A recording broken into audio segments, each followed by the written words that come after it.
Com vocês, eu sou Beto Campo e você está no nosso canal de Desenvolvimento Humano. Aqui falamos de RH estratégico, gestão de pessoas, vendas, atendimento ao cliente, ou seja, tudo aquilo que vai agregar para o desenvolvimento pessoal e profissional. Hoje eu quero falar sobre recrutamento e seleção, ou seja, diretamente com você, recrutador, colega de profissão de recursos humanos, empresário, empresária, que tem o hábito aí de fazer toda a parte de processo seletivo na sua empresa.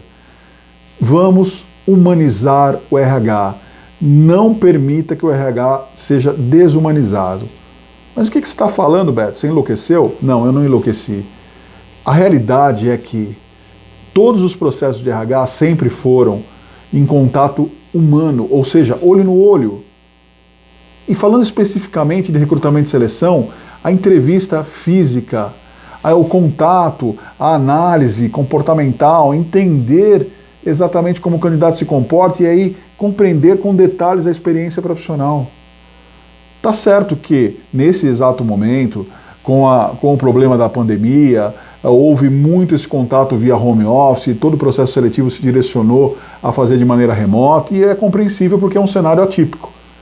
Em contrapartida, essa situação que eu estou citando já vinha ocorrendo mesmo antes da pandemia. E com essa mudança de comportamento agora, a tendência é que continue fazendo dessa maneira. E a gente não pode, é a dica que eu tenho para vocês profissionais, não podemos deixar isso acontecer de uma maneira desumanizada. As ferramentas tecnológicas têm sim que facilitar para nós o trabalho, têm que nos ajudar a ser mais rápido, mais ágeis e práticos, enfim, em relação a tudo, porém não pode desumanizar.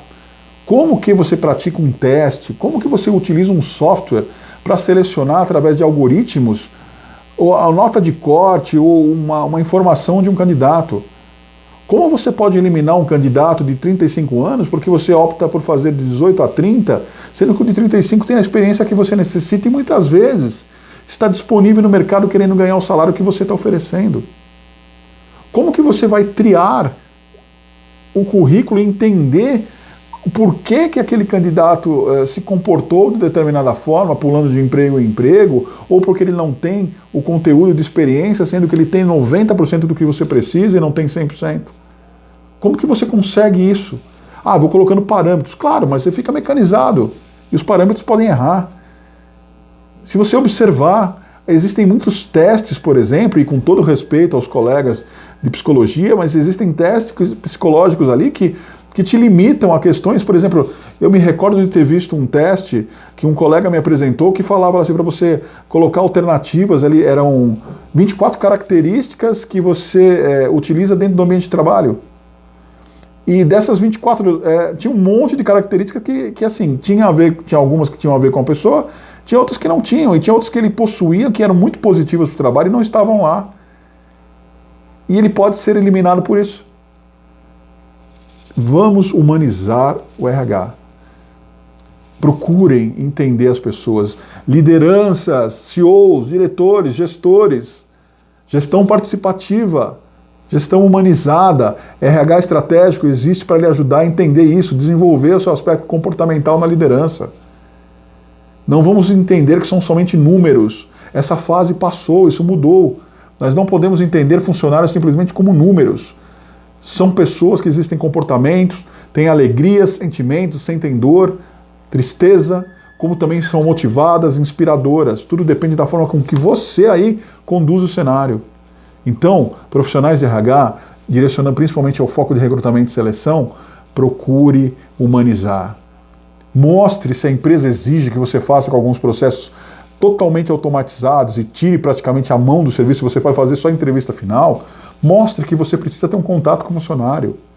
Se você precisa fazer dinâmicas de grupo para ver cada um se comporta. Existem candidatos que podem ir mal numa prova, num teste pela internet e ser eliminados, sendo que esse cara é o ótimo, é o cara que serve para a sua empresa, é o cara que errou naquele momento. E simplesmente porque ele teve uma pequena desatenção, alguma coisa, mas ele pode fazer isso na empresa. Não, não pode. Não é uma regra de fato.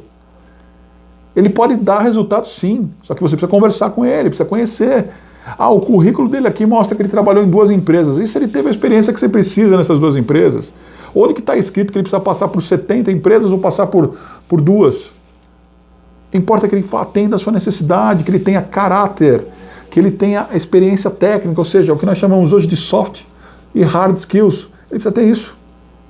Sendo que a parte técnica hoje muitas empresas já treinam, porque é importante que a pessoa saiba a parte comportamental, que ele saiba lidar com pessoas, tenha uma boa relação intrapessoal. Entende essa importância? Fica aqui a dica. Pense e reflita sobre isso, colega profissional de RH, e você empresário ou empresária que faz o recrutamento e seleção. Os comportamentos humanos fazem muita diferença. Tem dificuldade com isso? Quer terceirizar o recrutamento e seleção? Eu faço isso para vocês nesse modelo que eu falei. Quer me contratar com uma consultoria, assessoria dentro da sua empresa? Ou até para um recrutamento e seleção esporádico? Eu vou fazer nesse modelo que eu te falei. E te garanto que traz resultado. E gostou do vídeo? Por favor, deixe seu like. Isso é muito importante e ajuda o nosso trabalho. Inscreva-se no canal e não esqueça de clicar no sininho. Esse sininho que fica aqui, ó, abaixo ao lado. Toda vez que você faz isso, você passa a receber as notificações e atualizações do canal. Quer contratar o nosso serviço? www.campogestãodepessoas.wordpress.com. Estamos também pelas redes sociais, Instagram, @beto.campioficial, @adotecomportamentos e @campogestãodepessoas. 3 perfis com temas correlatos, porém para nichos diferentes. Vale a pena conferir, hein? Facebook e LinkedIn também à sua disposição. Um forte abraço e nos vemos no próximo vídeo.